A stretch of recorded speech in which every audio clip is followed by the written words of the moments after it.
Assalamualaikum warahmatullahi wabarakatuh.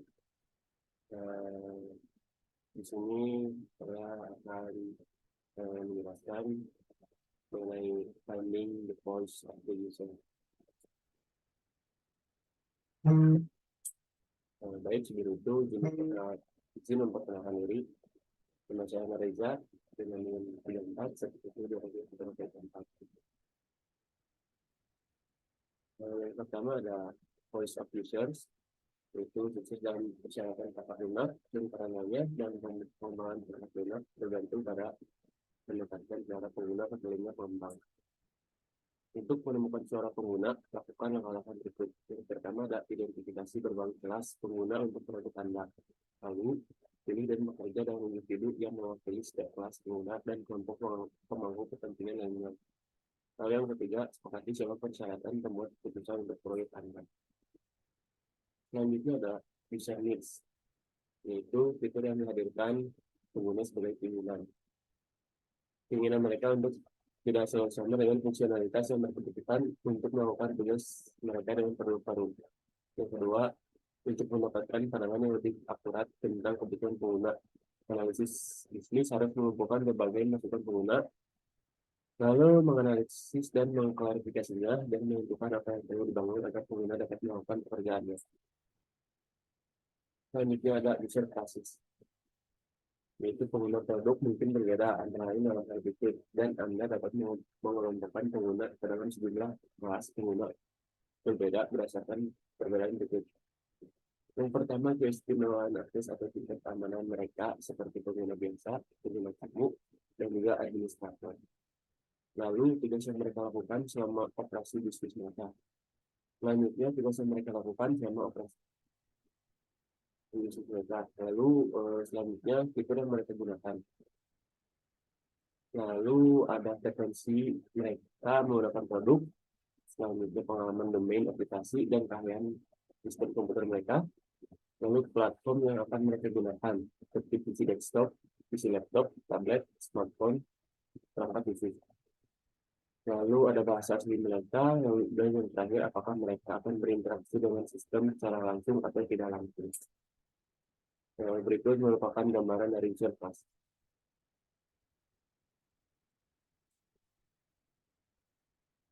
Lalu selanjutnya ada report user class. Yang pertama, kelas pengguna tertentu bisa lebih penting daripada yang lain untuk proyek tertentu. Selanjutnya, kelas pengguna yang disukai adalah mereka yang kepuasannya paling dekat dengan pencapaian tujuan bisnis proyek. Lalu yang ketiga ada mereka menyelesaikan konflik antara kebutuhan dari berbagai kelas pengguna atau pemuatan keputusan prioritas. Kelas pengguna yang disukai menerima perlakuan istimewa. Yang keempat, ini tidak berarti bahwa pelanggan yang membayar untuk sistem yang mungkin bukan pengguna sama sekali atau mereka yang memiliki paling banyak pengaruh politik harus selalu disukai. Lalu yang kelima, poin pentingnya adalah masalah keselarasan dengan tujuan bisnis. Selanjutnya ada disfavored user class. Yang pertama ada kelas pengguna yang tidak disukai adalah grup yang tidak seharusnya menggunakan produk secara legal, keamanan, atau alasan keamanan. Yang kedua, Anda mungkin membangun fitur dengan sengaja untuk membuatnya sulit bagi pengguna yang tidak disukai untuk melakukan hal-hal yang tidak seharusnya mereka lakukan. Contohnya termasuk mekanisme keamanan akses, interfase pengguna, fitur anti-malware untuk pengguna non-manusia, dan pencatatan penggunaan. Yang ketiga, mengunci akun pengguna setelah 4 upaya login yang gagal, melindungi terhadap akses oleh pengguna yang tidak disukai atau dari peniru pengguna, meskipun dengan risiko ketidaknyamanan bagi user yang sah dan pengguna yang pelupa.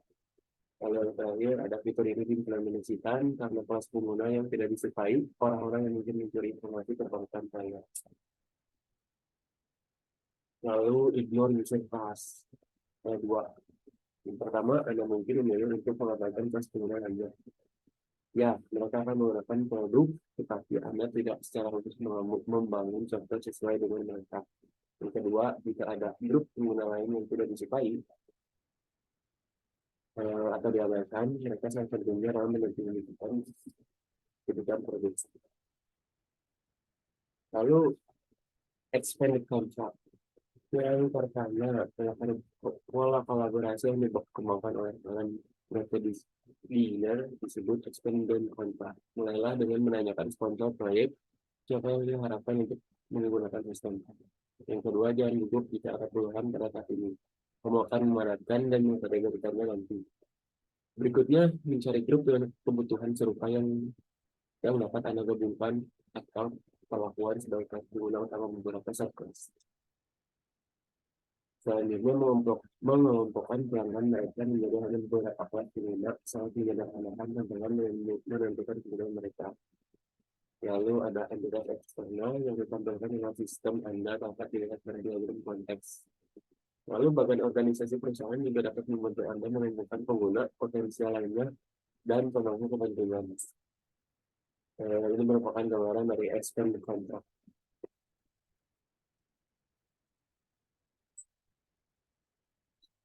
Selanjutnya ada user persona. Untuk membantu menemukan kelas pengguna, pertimbangkan untuk membuat deskripsi persona masing-masing berupa perwakilan dari anggota kelas pengguna. Selanjutnya, persona adalah deskripsi dari orang yang hipotesis dan generik yang berfungsi sebagai pendukung bagi kelompok pengguna yang memiliki kesamaan karakteristik dan kebutuhan. Lalu juga Anda dapat menggunakan persona untuk membantu Anda memahami kebutuhan dan merancang pengalaman pengguna untuk memenuhi kebutuhan komunitas pengguna tertentu. Lalu persona dapat berfungsi sebagai pengganti ketika BA tidak memiliki perwakilan pengguna yang sebenarnya di tangan. Yang kelima, dari rencana persona untuk pelanggan komersial mencakup karakteristik dan perilaku sosial dan demografis, preferensi, gangguan, dan informasi serupa. Yang terakhir, dapat pastikan persona yang akan buat benar-benar mewakili kelas pengguna mereka berdasarkan riset pasar, demografis, dan etnografi. Lalu ada connecting with user representative. Yang pertama, Snapchat, sistem informasi perusahaan, aplikasi komersial, sistem tertanam, situs web, dan lain-lain membutuhkan perwakilan yang sesuai untuk menyediakan suara pengguna. Lalu pengguna harus dilibatkan sepanjang siklus hidup pengembangan, hanya dalam kebutuhan yang terisolasi pada fase di awal proyek. Setiap kelas pengguna membutuhkan seseorang untuk berbicara. Cara termudah untuk mendapatkan akses ke pengguna sebenarnya ketika Anda sedang mengembangkan aplikasi untuk penerapan dalam perusahaan Anda sendiri. Jika Anda mengembangkan perangkat lunak komersial, Anda mungkin melibatkan orang dari situs kemudian beta atau rilis awal untuk memberikan masukan kebutuhan jauh lebih awal di proses pengembangan. Ini merupakan gambaran dari connecting with user representative.